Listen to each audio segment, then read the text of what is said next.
much. Now, the Nigerian Communications Commission is set to sign a memorandum of understanding with the Central Bank of Nigeria as part of measures to curb electronic banking frauds through mobile phones and the internet. Indeed, the NCC says the collaboration between the two agencies became necessary due to the increase in online payment fraud and the need for both agencies to find a lasting solution to the trend.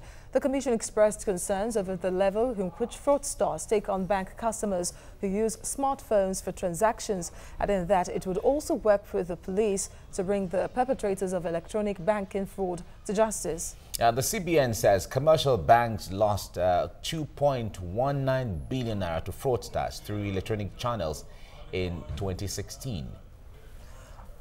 We have in the studio a former banker and financial analyst, Oluwafemi Salami, to look at the this issue with us. Good morning to you and thank you for joining us. Thanks for having me. Yes, simply put, cybercrime, or cyber financial crime really in Nigeria somehow has been growing almost every year. It keeps piling up per year. What is fueling it, if I should put it that way? Well, thank you for having me. Number one thing is the awareness is increasing. I wanted to draw your attention to the cashless policy in the country. Which means moving of cash to a particular limit is not permissible. And if you want to do that, there will be some penal charges through the banks. And as a result, more and more, Nigerian, a country of about 200 million people, and even the farmers have been given phones. Virtually every strata of the economy have smartphones. And by virtue of that, all you need to do is, download the app, and then you are on for business. And so over time, more and more people are being linked to the web, as it were. Closely linked to it is the fact that, people take advantage of unassuming minds. The rate at deployment of some of these so-called technology is not matched up with the awareness and the enlightenment as regards the use of it. The other part that is also linked to it is the issue of economy challenges in the country. Most of the unassuming minds want to latch on to freebies, greediness. They want to latch on your greediness. Look, this is free, this is happening. There's a free Wi-Fi in this place, Just recently, there was a funny site that is moving around that you can get loan easily as for farmers up to 10 million. All you need to do is download, put in your ATM, your BVN details, and you can imagine all your data are being hashed. And at another phase is the fact that, banks themselves, have not been able to match up with the technology. Imagine technology. Technology is emerging on a daily basis. You can imagine the level we are now. We are entering into a space that, as big as United States and European countries, have been battling. In fact, most of the hackers and that part of the world, they even, do a kind of reintegrating them and get them into CIA so that at least they can decode to tell you that you don't just do away with some of the perpetrators. You need to also, hatch them and groom them to detail their energy in the right direction. So you can imagine it's a big space that we have just been like dropping someone in an ocean that you don't know how to swim, and there are a lot of catch-up we need to do. That's been the challenge. All right, as it is right now, when it comes to electronic banking, it is quite very convenient because you can just, at the top of your phone, you can do a lot of things, buy things and transfer funds to meeting people here and there. But how safe really is, or otherwise, is the issue of internet banking? As a matter of fact, it's safe. Okay. It's convenient. We cannot overemphasize the benefit. I hardly go to banks again for one reason or the other. And for some complex transaction, even when you travel, I was in China some time ago, and one of the delegates had a problem. We had to sort her out by virtue of internet banking. We were interfacing with our account in Nigeria, and the situation was solved as far as wherever you may find yourself in the middle of the night, anywhere transactions is being taken place. Be that as it may, the safety, for example, internet banking, apart from the fact that you log on with your own password, which should be known to you, and of course you need to also safeguard that, and those are some of the safety measures.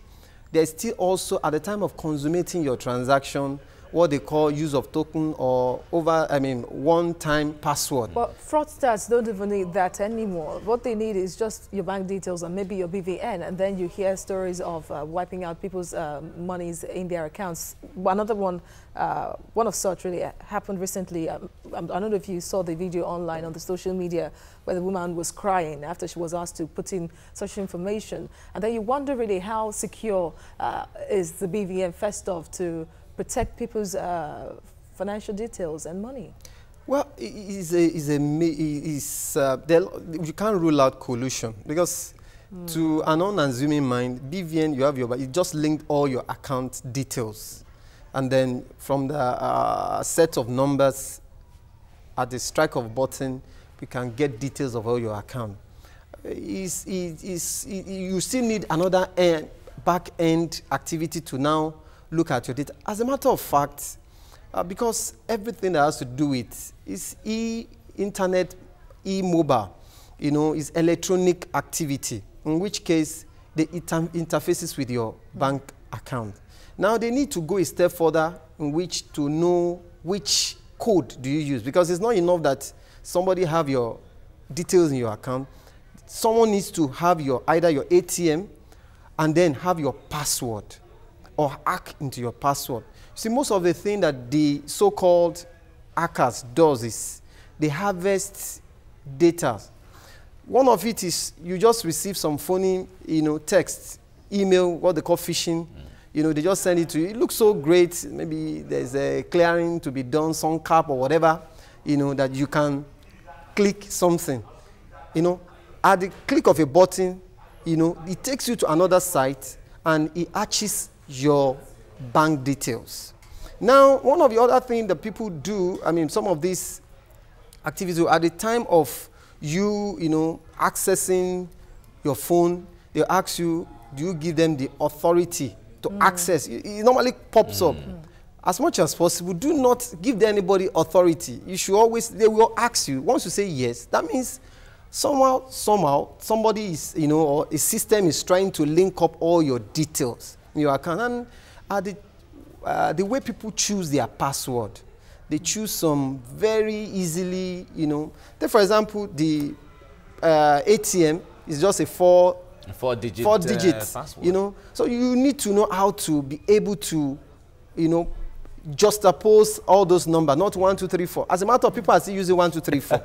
Some people are still using 1, 1, 1, 1. So yes. So, but when you now move to internet banking activity, it is becoming more and more a bit complex. You access it, and at the point of access, it's always instructive to mention that you choose alphanumeric password. Password that have uppercase, lowercase, numbers, and some special symbols. In fact, when you have such complex details, even if somebody is trying to catch it up, or anybody that's trying to, hatch your details, it will be difficult for them to manipulate all this. It is more of awareness and trying to tell people what to do at the right time. All right, the NCC is trying to partner with banks to see how they can reduce this electronic bank or banking fraud, as the case may be. What would change with this partnership? Well, the partnership is a welcome development. NCC as the regulating body of the communication activity in the country. It will make the banks more responsible. Now it won't be left to the bank to decide. I want to believe the country will have a protocol, that will be that can interface and be up to date, because it should be an up to date thing. That's the challenge. It's not that each bank will not sit down and say, look, this year we are going to do this, upgrade this. No, NCC will now say, look, according to this, there must be a protocol. There must be a permissive, high-tech level that you must put in place to safeguard your customer. And also, there must be a way of, getting credible bank staff.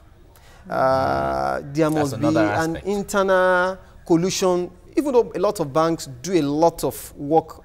But, hackers, cutting the slacks of banks, some of these high-tech hackers hack into the database of banks. So these are some of the challenges that banks do face. They are working hard to ensure that they put all these things. Simple awareness, really creating awareness about how people can protect their accounts and what to do when they get this kind of phishing texts, which I'm sure almost all Nigerians have got at one point or another. It starts from constant awareness. You see, this season of the year is Eulita season. You are just trying to buy things, enjoy things. People are a bit careless. You go to sports, go to parks. You need to be sure that you need to be conscious. In fact, we understand that e-fraud is more prominent at this time than any other time. Exactly. It's just because people are relaxed. You send people. You go to different. You and your family. You have an hangout somewhere, and then just throw your card, maybe your daughter is trying to distract you. You leave your card to, to an attendant, working on the POS. You may swipe twice, or do some things while you are distracted. So it has to do with people are relaxed, and a lot of crime rates. People are also trying to undercut because they are aware of it. So these are some of it's like a balance now. The people that want to get you are meeting people that are a bit relaxed, and at the same time, you don't have the so-called control. So you need to be sure that anytime your card or you are about doing it, let your fifth sense, if you have something like that, be on the look. Somebody may either be watching or installed some, gadget to, hatch my data. But how about the banks themselves? When it comes to, because you just mentioned now that the hackers sometimes try to get into database of banks. What's the role of the banks this time around? Do they do everything to protect? How will they protect their database to ensure that hackers, no matter how they try, can't get into it?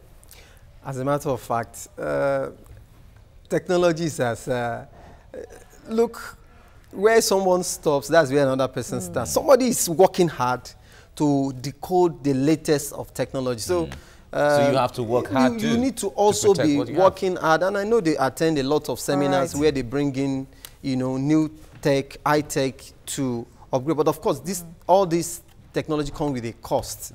That's where the banks try to manage all those things. But be that as it may, awareness will do a lot of work.